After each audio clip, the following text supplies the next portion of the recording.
One message I would just like to give is just never give up. It's not about, where you came from, it's about where you're going. Dre Greenlaw grew up as one of 13 children in rural Arkansas. The instability and challenges of his family situation led to Protective Services stepping in. It was tough times. My mom, she was a single parent, and she made sure that we had food on the table, clothes on the back. But around the age of 10, 11, that's when I first got put in foster care. What for you was the lowest or the loneliest moment? It's nothing like being taken away from your family, I love my brothers and sisters to death. So, I constantly thought about them, and, when I got separated from them, it really hurt. And it was just a hard experience, because,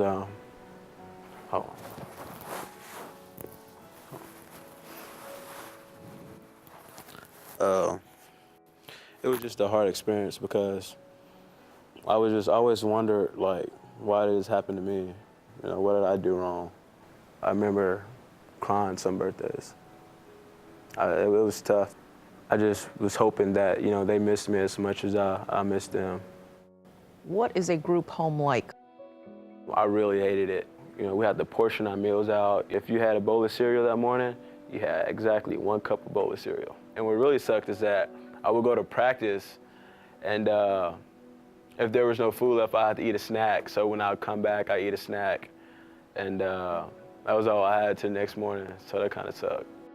At the age of 13, Dre's life took another dramatic turn when one of his coaches at Fayetteville High School made the decision to help Dre beyond the football field. I remember that exact day, actually. He just asked me, what am I doing here, what's my name? And I told him my name. He was like, okay, so, what school you go to? I told him I played at Raymond. He was like, where do you stay? He knew nothing about me. He was just, hey, where do you stay, And I was like, I stay in a group home. Just learning what Dre's story was just made me want to try to be there for him, to give him a father figure. That really is how the relationship started. And then when we learned that they were shutting down the boys' home that he was currently living in and that he was fixing to get moved again, after already having a relationship with him, we felt like we wanted to make him a full-time member of the family and give him some stability. About a couple weeks later, he asked me, how would I feel about living with him. We are in the home stretch. We've already talked to him. He knows that he's moving in with us. And then DHS calls and she tells us that I don't think that this is going to be a right fit for you. I don't think that this is a good idea. And I was heartbroken. I called Brian right away and I was crying and I was like, how can we not take a kid that we've already promised this to?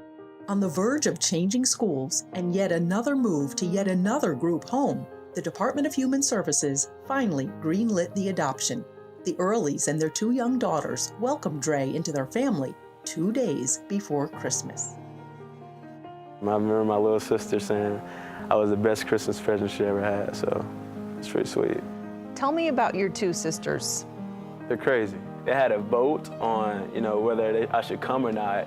And yay or nay, should we let him in with us? Exactly, the oldest one was like, Dre should come live with us.